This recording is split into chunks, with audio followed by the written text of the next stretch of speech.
Hey guys, this is Christian from MTS Off-Road. Today we're going to be making a quick video talking about 4 different ways that you can diagnose and fix issues with your ride quality. These solutions are going to work for not only MTS-tuned suspension, but also other aftermarket suspension tunes and stock suspension. So first we're going to talk about nitrogen and shock health, then we're going to move on to ride height adjustments, then external adjusters, rebound and compression, and then finally crossover rings.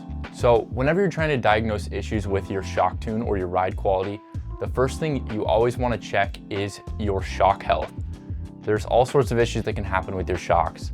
The biggest thing is leaking seals or low nitrogen. Those are 2 big ones that are going to cause a lot of issues with your shocks. So it's important before you go into making any other changes, you just want to make sure your shocks are healthy. So again, look for issues with leaking, nitrogen pressure being low. Anything that looks visibly wrong with your shocks is a good indicator that you might have some problems internally. I think a lot of people overlook how important nitrogen actually is to the health of your shocks. The purpose of nitrogen is to prevent cavitation inside the shocks, which basically is air bubbles forming as your piston is working up and down. And this causes a lot of premature wear with the seals and just excessive heat. There's all sorts of issues with cavitation. Nitrogen is going to put pressure on the system, preventing those air bubbles from forming. Typically, we recommend anywhere from 150 to 300 psi of nitrogen in your shocks, depending on the application. Usually it's around 200, but in extreme cases, 300. You never really want to go below 150. So now that you've ruled out nitrogen and leaking shocks as your issue, we can move on to checking ride height. Ride height is super important. Usually it fixes about 90% of the issues we see with people's cars. Whether you have stock springs or you've purchased an aftermarket spring kit, there's usually a settling period with your springs. The stock springs tend to continue to sag and settle down to where your ride height is just completely collapsed. That's why aftermarket spring kits are a very popular product. But even with an aftermarket spring kit, you're gonna have a slight break-in period with the springs. Usually it's about 300 miles or so, and you'll see about a 1 to 3 degree drop in axle angle during that break-in period. So it's perfectly normal to adjust your ride height after your springs have broken in and make sure that they're back up to the correct spec of where your car is supposed to sit. The reason why we measure based off of axle angle and not just ground clearance is because depending on what size tires you're running, that measurement could really be all over the board. When we do it off of axle angle, it's always true to the suspension geometry and you never have to worry about that issue. The easiest way to check your ride height is actually with your cell phone. If you have an iPhone, there's an app on your phone called the Measure app. And what you can do is literally take that app, put your phone directly on your axle and measure what the measurement is. Android should have an app similar to this too. If it's not already on your phone, you can find one in the App Store really easily. Let's say your car is sitting a little low. Let's say it's about 13 degrees where it should be 15 degrees. Typically about 1/4 inch of preload is good for a degree of ride height or axle angle. So if you're at 13 degrees, you need to get to 15. Adding a 1/2 inch of preload is going to get you right on the ballpark. In order to find the ride height for your particular vehicle, you can check out our website at mtsoffroad.com. We do have a guide where most models are listed there with the correct axle angle that we recommend running for your car. There are a lot of tips and tricks to adjusting your ride height to make it a lot easier. One of the big things that has saved us tons of time at the shop here at MTS is using an on-car spring compressor. A lot of the newer model cars make it really easy to adjust your ride height if you have this tool. If you don't have it, it's a lot more difficult. You can get this tool on Amazon for around 100 bucks. We'll put a link to it in the video so you can easily find it to use on your own car. I would recommend getting it, especially if you are a frequent dooner or you have a big group of friends that you ride with and all your buddies have cars that need ride height adjustments. It's a really nice tool to have. It'll save you a ton of time not trying to spin your springs by hand and bump up your ride height really slowly. All you do is put it on the springs, compress the springs with a impact, and then you can freely spin the preload rings.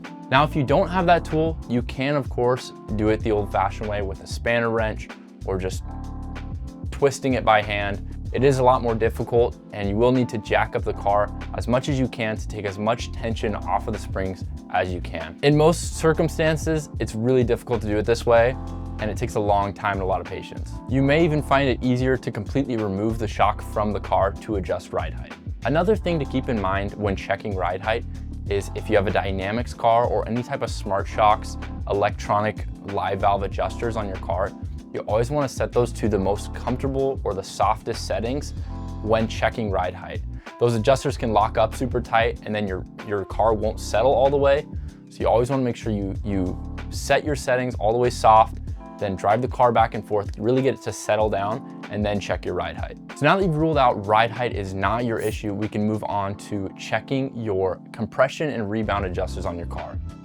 Some cars are not gonna have any adjusters, like what we just talked about, the live valve cars typically don't have any adjusters that you can adjust by hand or with a wrench. They're all gonna be electronic. So if you have electronic shocks, you can just go ahead and skip this part and move on to the next step. So if you do have manual adjusters, that's gonna be your Walker Evans cars or a lot of the Can-Am Fox shocks or even some Razors as well. This is gonna be a step for you guys. One of the nice parts about having these manual adjusters is you can go in and change the settings of your shocks pretty significantly depending on what type of riding you're doing. So if you're going to the dunes, you can set your adjusters much stiffer on the compression to get that bottom out resistance as you're duning.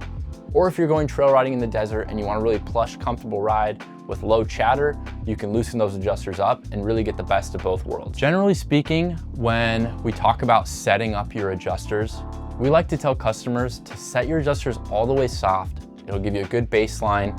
It's really not rocket science if you're willing to take the time and really fine tune it. Set your adjusters all the way soft and go and drive the car and see how it feels. It should be the most comfortable setting through whoops or any type of chatter. You really want your adjusters soft for those situations. The only time you would want to stiffen those is if you're blowing through the front end or bottoming out the rear.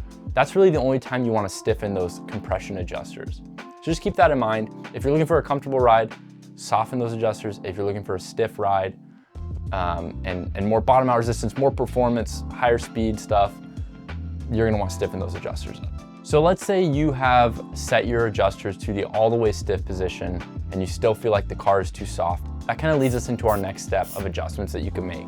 That's gonna be your crossover ring adjustments. Again, crossover rings are something that gets overlooked all the time with how impactful it is to the way your car rides.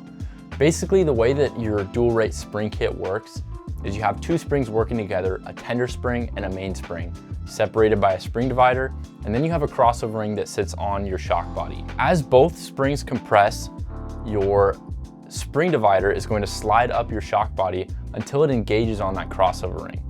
Now, when both springs are working together, they actually dilute each other, so the rate is quite a bit softer than what a standalone spring would be. As soon as that crossover ring hits on the spring divider, all the load shifts to the main spring. This is gonna be a much stiffer ride than with that dual rate spring setup. So basically what that means is raising your crossover rings up is going to make the ride a lot softer, more comfortable.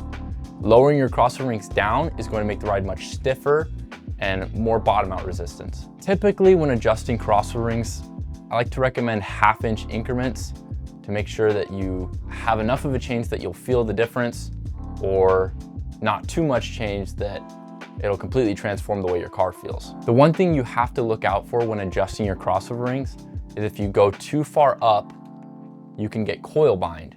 And what's gonna happen with that is your tender spring, when it fully compresses to the point where the coils are actually touching one another, that's too far. You don't want your spring divider to allow your spring to get to that point. So you need to be mindful of that. The other thing is if you go down too far to where your shock is, or your spring divider is literally resting on the crossover ring at ride height, that's also not good. You don't really want that as well. So you just have to be mindful. There is a limit to how far you can go, but don't be afraid to mess with those. It's really gonna make a difference on how your car feels. There's two different styles of crossover rings. The first is going to be two jam nut rings that basically just hold each other together, and then a pinch style crossover ring. So for a jam nut style, you're gonna need a flathead screwdriver and a hammer just to break those loose, and then they should spin by hand. It's a lot easier to spin them if you have the car jacked up all the way. The second style is gonna be that pinch style, and you just need to figure out what size bolt holds that pinch together. so you can unscrew it, and then those should also spin fairly easily. All right, so these have been 4 things that you can look over with your shocks to try and improve your ride quality on your car. We plan on making a lot more of these videos for you guys, like a video fully dedicated to diagnosing bucking, as well as setting ride height, all those. So if you guys have any questions, please give us a call at 602-272-5009 or reach out to us on our website at mtsoffroad.com.